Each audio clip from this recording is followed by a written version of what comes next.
یہ کہہ رہے ہیں لڑکے لڑکیوں کو یونیورسٹی میں ساتھ بیٹھنے دیا جائے، کیونکہ میں تو اس کا قائل نہیں ہوں بھائی، الگ الگ بیٹھے ہیں تو اچھا ہے۔ لڑکے آپ کو پتہ ہے کہ وہ لڑکے پہلے ہوتے ہیں، اسٹوڈنٹ بعد میں ہوتے ہیں۔ تو اگر کسی سے سچی محبت ہو تو اس سے بات کی جا سکتی ہے۔ دیکھو سارے سوالات اب یہ سارے محبتوں کے سوال ہیں، مجھے پتا ہے، تو یہ معذرت کے ساتھ ایک قسم کی ٹھڑک ہوتی ہے لڑکوں میں، پڑھنے کے لیے آئے ہیں تو کوئی سوال کوئی خاندانی قسم کے پوچھیں نا۔ اگر کسی سچی محبت ہو تو اس سے بات کی جا سکتی ہے اس بارے میں، اگر نہیں تو پھر کیا طریقہ ہونا چاہیے؟ سچی محبت صرف اماں ابا سے ہوتی ہے، باقی نہیں ہوتی کسی سے۔ ایک آدمی نے مجھے کہا کہ میں نے ایک جگہ نکاح کا پیغام بھیجا مفتی صاحب، اور وہ لڑکی کے بھی نہیں مان رہی، اس کے ابا بھی نہیں مان رہے، اور مجھے سچی محبت ہے نا۔ تو میں نے کہا یار مجھے ابا کا نمبر دے دو، اس وقت میرے پاس ٹائم ہوتا تھا، تو اب ایسا نہ ہو سب لوگ اپنے ابا ہونے والی کے ابا کا نمبر لا کے مجھے دے دیں۔ تو میں کہتا ہے نہیں وہ کسی قیمت پہ نہیں مانیں گے۔ تو میں نے کہا پھر چھوڑ دو یار، کہیں اور ٹرائی کرو، ہم تو 4 ٹرائیوں کی اجازت دیتے ہیں آپ کو۔ تو وہ کہتا ہے کہ نہیں میں نے یہیں کرنی ہے اور میں مر جاؤں گا، پھر رونے لگا۔ پرانا واقعہ ہے، اس کسی غیبت نہیں ہوگی انشاءاللہ اس میں۔ پھر مجھے کہنے لگا مجھے واقعی سچی محبت ہے۔ میں نے کہا یار یہ ڈرامے بازی میرے سامنے مت کرو، سچی اپنی ماں سے ہونی چاہیے جس نے تمہیں اتنے سال پالا، پیدائش سے لے کے نا جب تک بوڑھی ہو کے مر نہیں جاتی کھلاتی رہتی ہے یا نہیں ہے؟ روٹیاں پکا شادی بھی ہو جاتی ہے نا آدمی کی، اکثر ماں کو زیادہ فکر ہوتی ہے کہ بیٹے نے کھانا کھایا کہ نہیں، اس سے ہو نہیں رہی ہے، وہ ناراض ہو جائے تو اتنی بڑی ٹینشن نہیں ہے۔ تو میں نے کہا محبت ہے، یہ انسان ہے، نیچرل ہے، مرد کی اللہ نے عورت کی طرف رغبت رکھی ہے، نیچرل ہے، وہ سچی جھوٹی سے تعبیر مت کرو۔ تو اگر یہ صاحب جن کو سچی محبت ہو گئی ہے یہ نکاح کی بات کر لیں بھائی، اگر وہ شادی پہ رہی ہیں تو ٹھیک ہے، ورنہ وہاں سے فونوں پہ گپے مارنا اور پھر گورے کیا ہوتا ہے؟ انہوں نے کہا پہلے میوچل انڈرسٹینڈنگ ہوگی ایکچولی، پھر ہم ملیں گے ڈیٹے ماریں گے۔ شروع میں ان کے یہاں ایسے ہوتا تھا کہ میوچل انڈرسٹینڈنگ سے ہم دونوں ایک دوسرے کو سمجھیں گے، اس کے بعد ہم شادی کی طرف جائیں گے، تو 20 سال سمجھنے میں لگ جاتے ہیں نا ان کے۔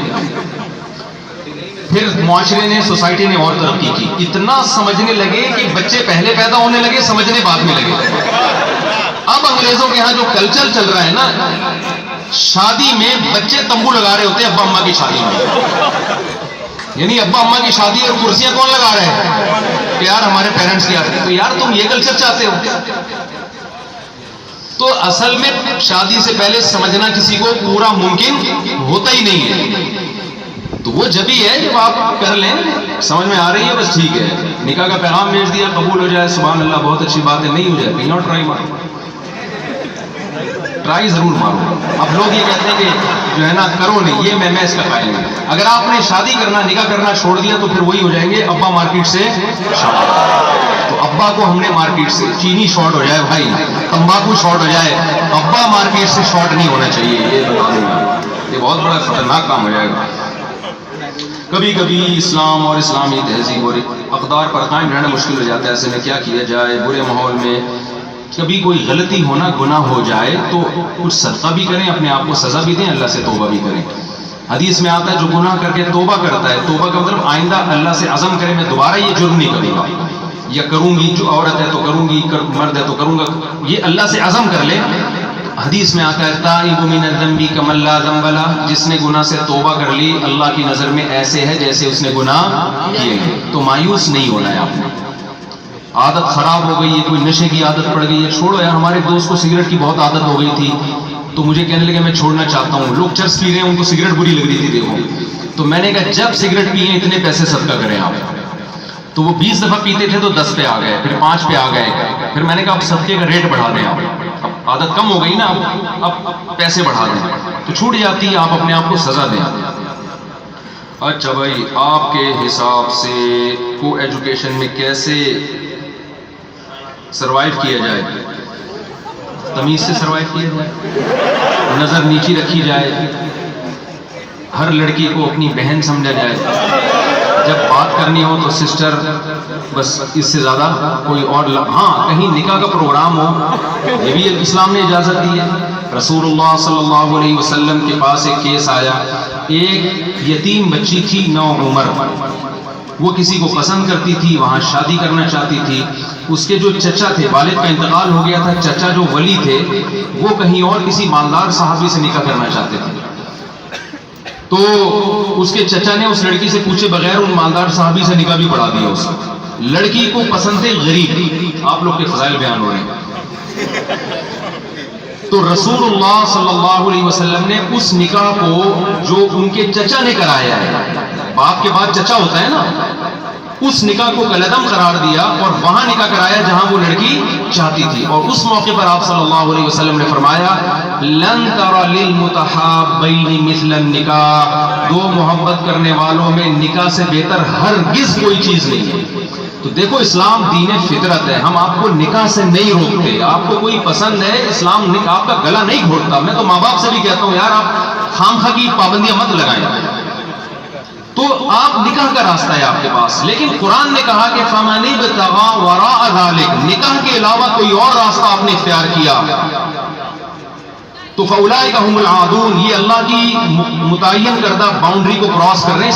اس کی سزا بھگتنی پڑے گی دنیا میں بھی اور آخرت میں بھی. آپ یہ کام مت کریں. آپ تو مرد اور عورت کو اللہ نے بھائی ایک دوسرے کے لیے بنایا ہے، تو نکاح کا راستہ اختیار کریں. لوط علیہ السلام کی قوم جب بدفعلی میں مبتلا ہوئی ہے تو لوط علیہ السلام نے صرف یہ نہیں کہا کہ یہ عمل چھوڑو، بلکہ یہ بھی کہا کہ ہؤلاء بناتی ان کنتم فاعلین، یہ میری قوم کی بیٹی ہے، ان سے نکاح کرو نا تم. آج مسئلہ یہ ہو رہا ہے کہ ہم حرام سے روک رہے ہیں اور حلال کو آسان نہیں کر رہے.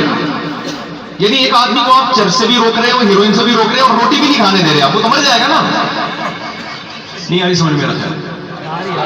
تو اسلام نے جہاں حرام پہ پابندی لگائی ہے وہاں حلال میں وسعت بھی پیدا کی ہے. تو آپ حلال کی طرف آئے. میرے بھائی ہم 4 شادیوں کے لیے تیار ہیں لیکن 4 لڑکیاں مل نہیں رہی ہیں.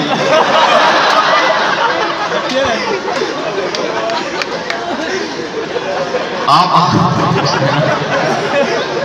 دیکھو وہ لڑکی آپ سے نکاح کرے گی جس کو آپ کی ضرورت ہوگی، جس کی آپ کو ضرورت ہے وہ نہیں کرے گی. یہ ذہن میں رکھیں. آپ کوئی بھی خاتون کسی سے نکاح کرتی ہے اپنی ضرورت کے لیے کرتی ہے. اگر آپ میں کوئی ایسے سرخاب کے پر لگے ہوئے ہیں کہ وہ یہ سمجھتی ہے کہ میں اس کی دوسری بننے کے لیے بھی تیار ہوں، یہ اتنا اچھا آدمی ہے، اتنا اچھا آدمی ہے کہ میں اس کی دوسری بننے کے لیے تیار ہوں، وہ کرے گی آپ سے. وہ کہے گی مجھے وہ اکلوتا جو نااہل ہو اس میں شیئرنگ پہ بھی میاں قبول ہے، یہ والا جو بہت اچھا ہے، آدھا بھی مل جائے بہت ہی، آدھا بھی اس اکلوتے سے اچھا ہے. جرمن میں نے اپنی جو کتاب لکھی ہے نا ایک سے زائد شادیوں کی ضرورت، اس میں یہ حوالہ دیا جرمن کی عورت کا کہ مجھے ایک سمجھدار عزت دار آدمی کی 10ویں بیوی بننا زیادہ مجھے قبول ہے بنسبت ایک نااہل کی اکلوتی بیوی بننے. تو آپ میں اگر کوئی ایسی قابلیت ہوگی کہ وہ خود کہے گی کہ بھائی تم مجھے دوسری پہ بھی قبول ہو، تو آپ اپنے آپ کو ایسا قابل گھٹکے مٹکے چھوڑ دیں. آپ یہ پان گھٹکے چرس سٹے نمبر اچھے آئیں، آپ کے اسٹڈی پر آپ محنت کریں تو آپ کے پاس خود آفریں آنا شروع ہو جائیں گے. رشتے چل چل کے آئیں گے آپ کے پاس. آپ آگے آگے ہوں گے، رشتے پیچھے پیچھے. کیا جنت میں جانے کے لیے حقوق العباد معاف کر دی جائیں گے؟ نہیں بھائی، حقوق العباد بندوں سے معاف کرائے بغیر معاف نہیں ہوتے. کیا غیر مسلم جو کہ دنیا میں انسانیت کو فروغ دیتا ہے کلمہ نہیں تو جنت میں داخل کیا جائے گا؟ اس کا جواب بہت لمبا ہے، مختصر جواب دوں گا، کنفیوژن پیدا ہوگی آپ لوگوں کو. تو میں اس سے وہ سوالات پڑھ رہا ہوں جن کے کوشچن جواب بہت مختصر ہے. مفتی صاحب میرا آپ سے سوال ہے کہ لڑکے نے 5 سال کی لڑکی سے نکاح کیا ہوا ہے. بولا ابے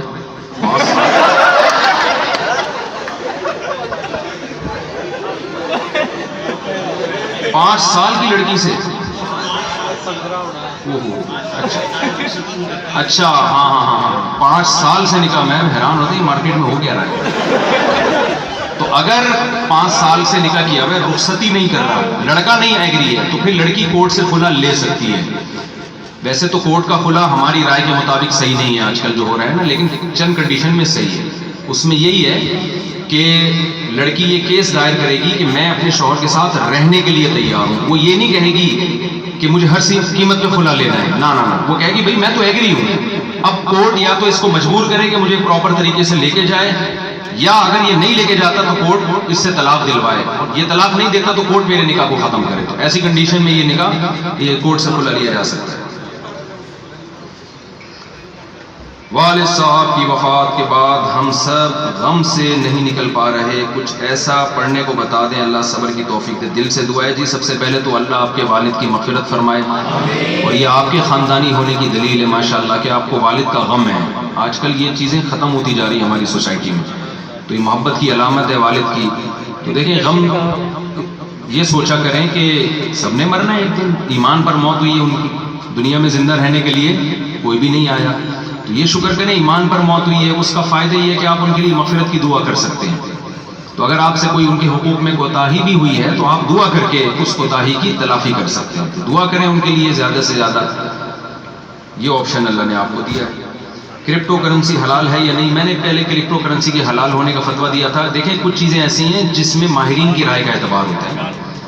اب مثال کے طور پر ہم سے کوئی پوچھتا ہے کہ یہ میڈیسن حلال ہے یا نہیں ہے، تو میں ڈاکٹر سے پوچھوں گا بھائی اس میں ڈالا کیا ہے، مجھے تو نہیں پتا نا اس میڈیسن میں ڈالا کیا گیا ہے۔ تو ڈاکٹرز کی تحقیق اگر یہ ہوگی کہ اس میں یہ اجزاء شامل ہیں تو ہم فتویٰ دیں گے یہ جائز نہیں ہے، وہ کہیں گے نہیں اس میں کوئی حرام جز نہیں ہے، تو ہم کیا کہیں گے یہ جائز ہے۔ تو فتویٰ جو ہمارا چینج ہوگا وہ مفتیوں کی تحقیق بدلنے سے نہیں، وہ ڈاکٹروں کی تحقیق کے بدلنے سے۔ کرپٹو کرنسی میں جتنے بھی یہاں پر ماہرین ہیں، ڈاکٹر ذیشان صاحب کا نام آپ نے سنا ہوگا، ان سے ہماری میٹنگ ہوئی اور بہت سارے لوگوں سے، انہوں نے جو اس کی ہمیں ڈیٹیل بتائی اس کے مطابق ہم نے فتویٰ دیا کہ یہ جائز ہے، وہ جو ڈیٹیل بتا رہے تھے۔ لیکن پھر میرا رابطہ ہوا ایک بہت بڑے ٹاپ 10 سائنٹسٹ میں ان کا شمار ہوتا ہے، یورپ میں ہوتے ہیں پاکستانی باہر جا کے پتہ نہیں کتنے اچھے کیوں بن جاتے ہیں۔ پاکستانی ڈاکٹرز جو ہمارے باہر ہیں، یہ GDS جو ہمارے باہر ہیں، وہ بڑے خاندانی قسم کے لوگ ہیں، ایسی ایسی پوسٹوں پہ بیٹھے ہوئے، یہودی ان کا ملازم بن کے کام کر رہا ہوتا ہے۔ تو میں کہتا ہوں یار جتنے خاندانی لوگ ہوتے ہیں سارے کہاں نکل جاتے ہیں، سارے باہر نکل جاتے ہیں۔ یہاں بھی ہیں الحمدللہ بہت سے خاندانی، ایسا نہ ہو کہ یہاں کے لوگوں کو آپ وہ کہنا شروع کر دیں۔ تو ان سے جب تحقیق کی ہے تو انہوں نے کچھ اور ہی کہانی سنائی ہے، تو میں نے کہا بھائی جب آپ لوگ کسی ایک چیز پر اتفاق کرو گے تو پھر ہم فتویٰ دیں گے اس سے۔ تو انہیں کا اتفاق نہیں ہو رہا، وہ رائے ان کی چینج ہو رہی ہے، پھر مذاق ہمارا اڑتا ہے نا کہ مفتی صاحب کل کیا کہہ رہے تھے، آج کیا کہہ رہے ہیں۔ تو اس لیے احتیاط یہی ہے کہ نہ کریں، ایک جوئے کی ایک شکل بنتی جا رہی ہے، اور اس میں جو لاسٹ میں آئے گا نا بیڑا اس کا غرق ہوگا، ایسا لگتا ہے، واللہ اعلم۔ مفتی صاحب دوران نماز اگر برے خیالات آئیں اور خیالات اس حد تک ہوں کہ بندہ دائرہ اسلام سے خارج ہو جائے، خیالات سے کوئی بندہ دائرہ اسلام سے خارج نہیں ہوتا، آنے دے خیالات، اس سے کچھ بھی نہیں ہوتا، ان کو جتنا ٹینشن لیں گے یہ اور آئیں گے۔ وہ ایک آدمی کو کسی جاہل پیر نے تعویذ دیا، تعویذ تو جاہل پیر ہی اکثر دے رہے ہوتے ہیں، تو یہ دیا کہ اور بہت بھاری